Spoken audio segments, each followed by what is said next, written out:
Nuria Galán, historiadora del arte y de historia y estudiosa de la historia, nos comparte como siempre temas súper interesantes. Ella tiene una larguísima carrera en docencia universitaria, en curaduría y gestión cultural, es directora de la Museo de Medicina de la UNAM en el centro, o sea, el Museo de Precioso de Medicina, que tiene siempre obra espectacular, hace unos libros increíbles. Y hoy escogí un tema de alguien que yo no conocía y es Alma Tadema con sus rosas de Heliogábalo.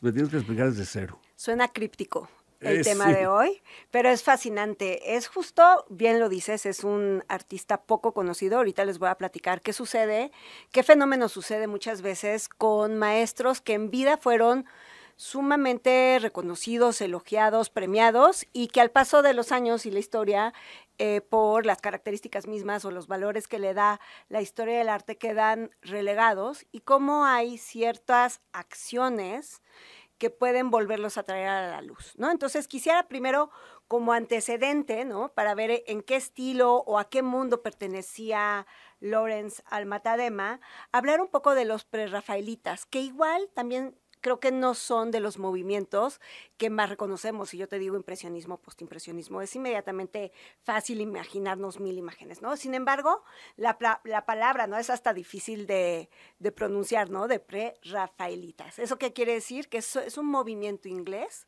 que surge en 1848 a manera de hermandad secreta.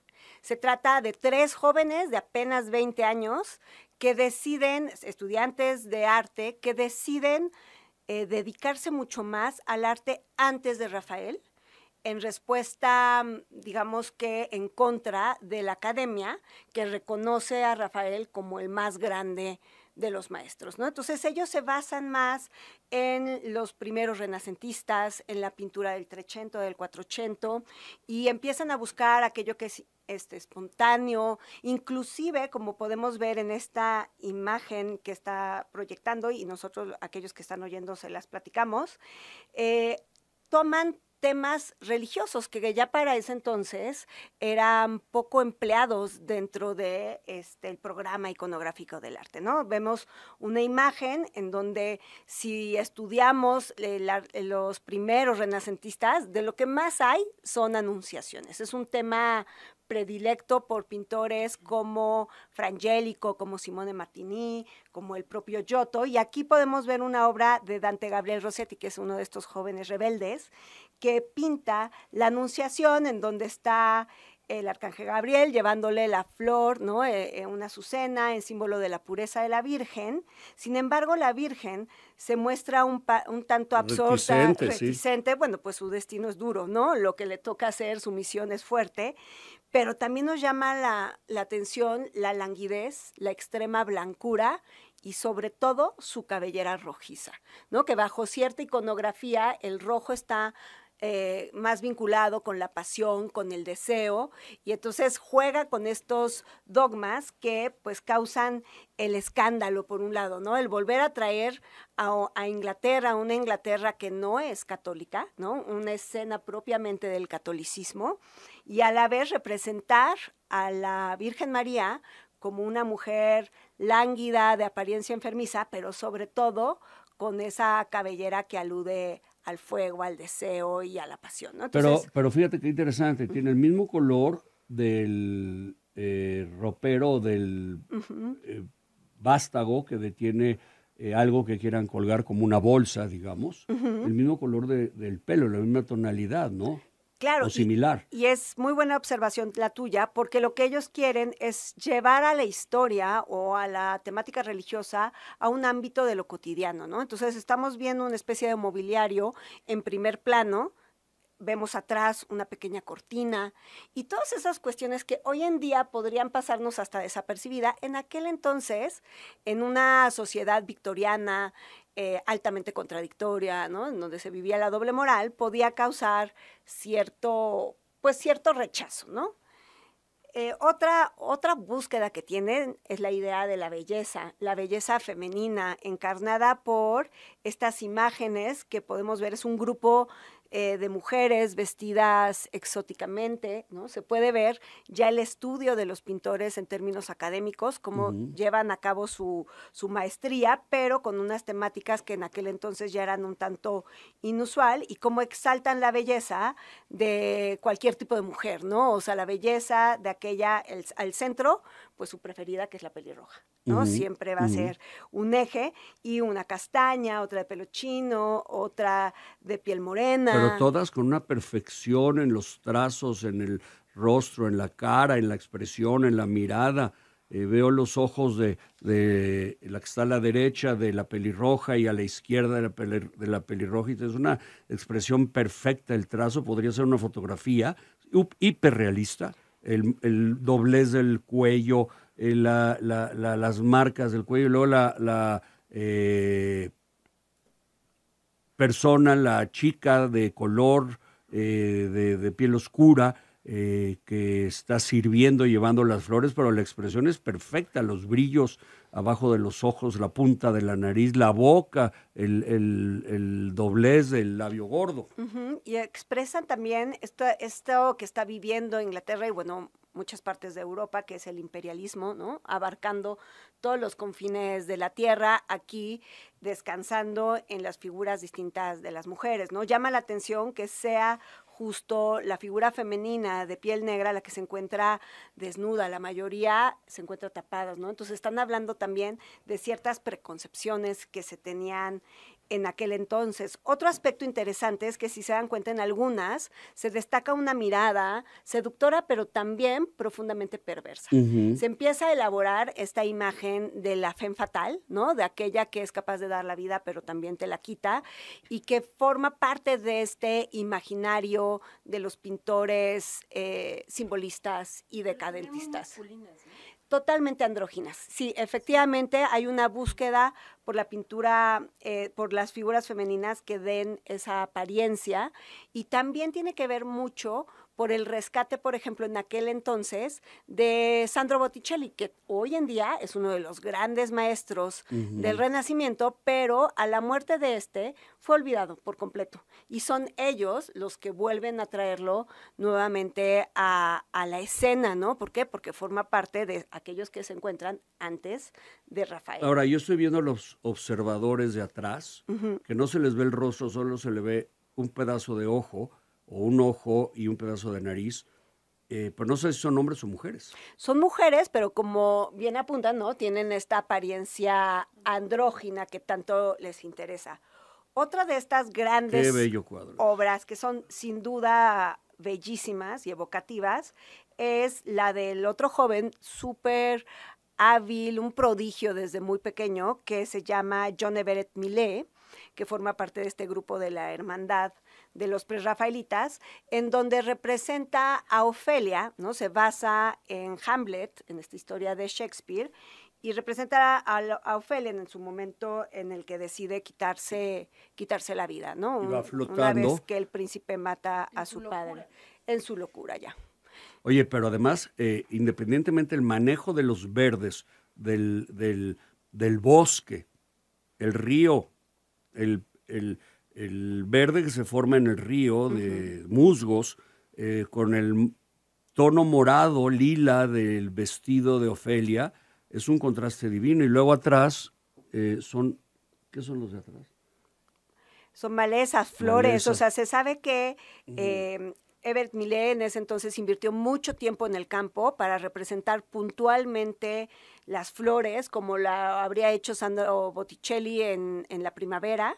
Y también se sabe que Elizabeth Siddal, que es una de las musas de este movimiento y que se convierte en esposa de Dante Gabriel Rossetti, posa para él adentro de una tina en pleno invierno londinense. Entonces, ella también comprometida para llegar como con este gesto trágico, ¿no? Pasa horas en el agua helada que apenas se calienta por unas velas porque no tenían presupuesto, y se sabe que se buscó una enfermedad muy fuerte, pues además de la hipotermia, y que le acompañó toda su corta vida, porque trágicamente, al igual que su Ofelia, ella cuando pierde un bebé decide quitarse la vida con láudano.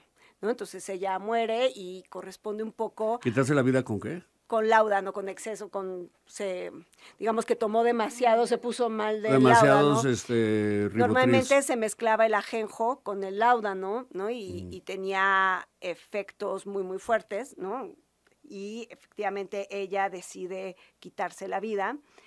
Y después, bueno, es como súper épico, la entierran y Gabriel Rossetti entierra sus escritos con ella, sin sus copias, luego se arrepiente, entonces exhuma el cuerpo para sacar los escritos, bueno, toda esta mente de jóvenes, ¿no? Intempestivos y románticos. Entonces ellos son los precursores del artista que vamos a ver nosotros hoy en día, que es justo Lawrence Alma-Tadema, que él es un poco más joven o pinta posteriormente a ellos, dura brevísimo, ¿no? Son 4 o 5 años lo que dura la hermandad, y podríamos pensar como en esta imagen que ya empieza a haber una búsqueda mucho más parecida al impresionismo, a la representación de la Belle Époque, un joven, ¿no? Sentado en la hierba, en contacto con la naturaleza, leyendo, siendo protegido por la sombra, pero su obra realmente es conocida por este tipo de escenas en donde representa,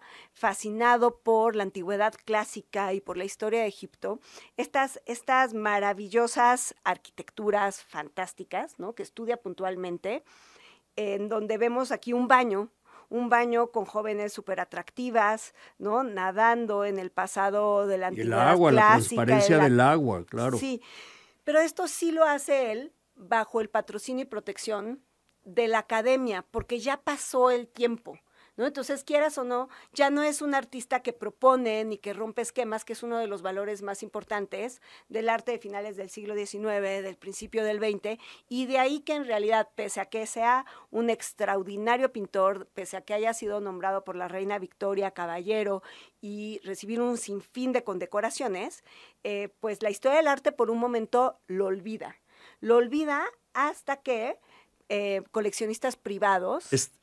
Holandés. Exacto, empiezan a comprar su obra. Uno de los coleccionistas, bueno, aquí vemos este detalle para que vean lo traslúcido del agua, la belleza representada en las mujeres, ¿no? Este ideal de un pasado clásico, muy romano y muy blanco, porque ellos también son estos primeros momentos de expedición arqueológica. Él va a Pompeya, él estudia la arquitectura y al no encontrar rastros de policromía, pues el imaginario del neoclásico es una antigüedad clásica blanca, ¿no? De mármol. Hoy en día se sabe que la mayoría de los edificios estaban completamente policromados, ¿no? Eran estridentes muchas veces en cuanto a su color, y conforme había pasado el tiempo, ¿no? Y el desgaste, habían perdido el color que caracteriza. Un cuadro precioso que estoy viendo que se llama Las Rosas, nuevamente las rosas más bien este es el de las rosas de Heliogábalo, que cuentan de aquel emperador que a sus invitados les tiraba rosas, pétalos de rosas hasta que se muere, ¿no?